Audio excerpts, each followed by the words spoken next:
Oscar, and you're watching PokeCast. Today's comic is going to be Marvel Action Hour, Fantastic Four, Issue 3. This is one of the comics which were based off of the Marvel Action Hour back in the 90s, and this is definitely a fun one to read. Have two perfect stories in there, and one that was definitely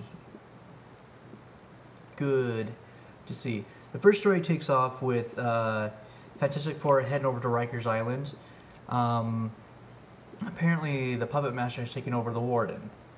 Yes, you gotta love that crazy old DC Comics villain that just loves to mess with the Fantastic Four. He's taken over the Warden. The Warden's been letting everybody out, and the Fantastic Four are on their way to, solve the problem. It's really cool because we get to see the Fantastic car in there. The old school, well, not the old school one, because that one's like the little bathtub flying one, but the one that we saw mainly in the cartoon series, which is really cool. It was definitely a nice fight going on. You have, unfortunately for all the inmates, they get to meet up with their favorite lovable thing. Yes. Doesn't work out too much for them, since he uses the front door as a nice little greeting gift for all of them. The thing I think what makes this particular story very unique is that we get to see the Puppet Master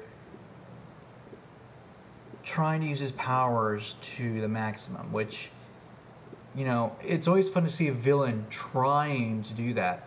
But in this one, he does it and pays the price for it, really.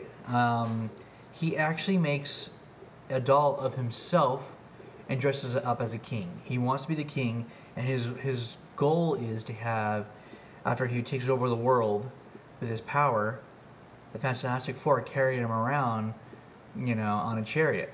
That's what he wants in the end, to humiliate them. Unfortunately for him, his daughter can no longer sit by and listen to his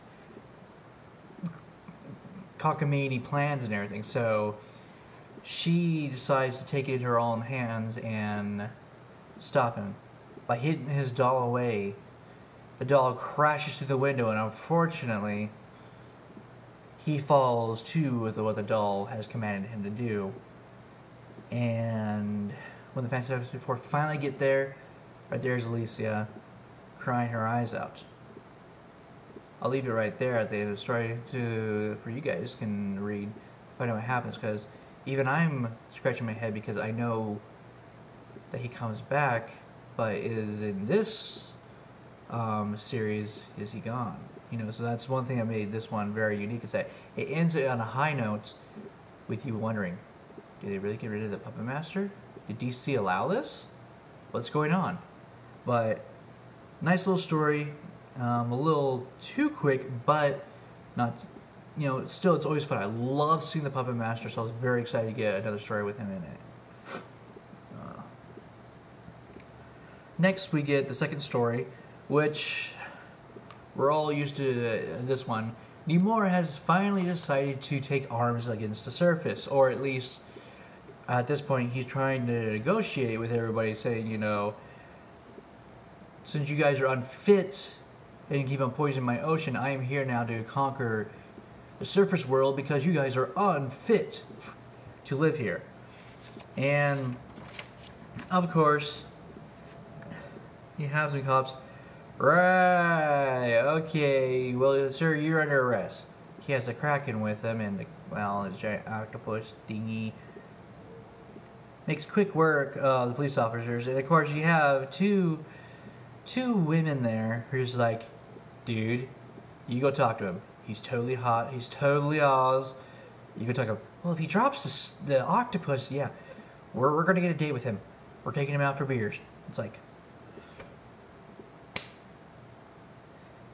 right. The sad part is, was under the weather a little. I could totally see that happening. You know, there's a huge monster, there's a handsome guy over there, and you can have those two girls who are just like, oh yeah. Unfortunately, it would happen. Either way, it would happen. You had a super hot, super villainess right there with a giant octopus behind her, and she's dressed sexy and everything. You're gonna have two surfer guys.